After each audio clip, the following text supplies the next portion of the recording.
Saudi वली-ए-अहद Mohammad बिन सलमान का दौरा पाकिस्तान मुलतवी। तर्जुमान दफ्तर खारजा के मुताबिक नई तारीखों का ऐलान जल्द किया जाएगा। ज़राए के मुताबिक मोहम्मद बिन सलमान ने G20 समिट के बाइस पाकिस्तान समेत दीगर एशियाई ममालिक का दौरा मुलतवी किया। सऊदी वली-ए-अहद ने 21 नवंबर को पाकिस्तान का दौरा करना था।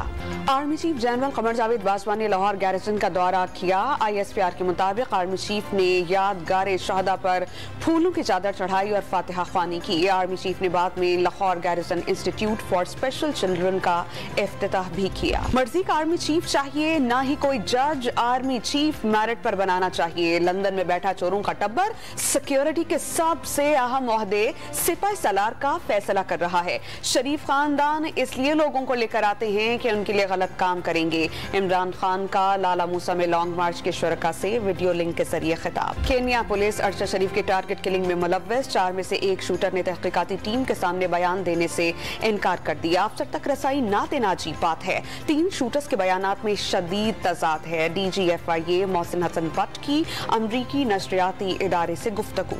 अरशद शरीफ की तस्वीर लीक के मामले पर पिम्स अस्पताल की 7 रुकनी कमेटी तश्कील। नई कमेटी का पहला इजलास 14 नवंबर को तलब। और पल पल है इंतजार ये जानने के लिए कि कौन होगा ट्रॉफी का हकदार। पाकिस्तान और इंग्लैंड करेंगे एक दूसरे पर वार। T20 वर्ल्ड कप का फाइनल कल होगा। दोनों टीम्स के कप्तानों का ट्रॉफी के हमरा फोटोशूट। खिलाड़ियों ने मद्दाहों के साथ फैन जोन में वक्त गुजारा। पाकिस्तानी फैंस ने शाहीनों के साथ सेल्फीज बनवाई।